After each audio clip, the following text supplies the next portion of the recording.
English के competition exam में जब हमें अंग्रेजी का क्वेश्चन दिया जाता है तो वहां अक्सर हमें क्या होता है कि सब्जेक्ट को आइडेंटिफाई करने में कि ये सिंगुलर है या प्लूरल है हमें प्रॉब्लम क्रिएट होती है। उसका कारण ये है कि कई बार सेंटेंस जैसे ये दे रखा है और वो सेंटेंस में दो दो नाउन एंड से जुड़ी हुई होती है और जो स्टूडेंट है वो कंफ्यूज हो जाता है कि सब्जेक्ट को सिंगुलर लेवे या प्लूरल लेवे।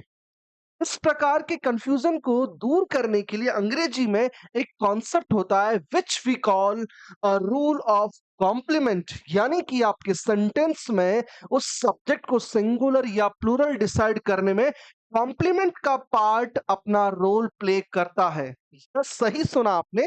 यहाँ पे एक सेंटेंस है, rice and curry blank space as ऑब्लिकार स्टार्ची आइटम्स ऑफ फूड। यहाँ पर हमें वर्ब रखनी है और वर्ब रखने के लिए हमें सब्जेक्ट चाहिए। अब सब्जेक्ट यहाँ पे दो दो नाउन दे रखे हैं, आप किस वाले नाउन को सब्जेक्ट माने। यहाँ ये हमें क्या हो रहा है, कंफ्यूजन हो रहा है। तो देखिए इसको करने, इस कंफ्यूजन को दूर करने के लिए हम क्या करते हैं, यहाँ पर कॉम्प्लीमेंट वाला पार्ट दे रखा है हमें स्टार्ची आइटम्स, और ये स्टार्ची आइटम्स ये बता रहा है कि ये एक प्लूरल नाउन है।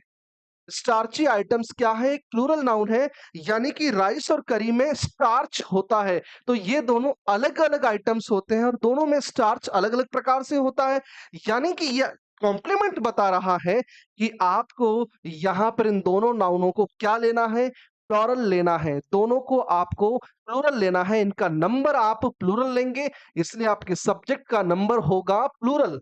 और अगर आपका सब्जेक्ट प्लूरल है तो वर्ब भी प्लूरल आती है। इसी कारण से वर्ब का फर्स्ट फॉर्म आर जो होता है वो प्लूरल होता है, इसलिए हम यहाँ पर आर रखेंगे। यानी कि रूल ऑफ कॉम्प्लीमेंट भी कई बार डिसाइड करता है कि आपके सेंटेंस का सब्जेक्ट किस तरह से डिसाइड होगा, सिंगुलर या प्लूरल। इस प्रकार की बेहतरीन कॉन्सेप्ट्स को जानने के लिए जुड़े हमारे साथ।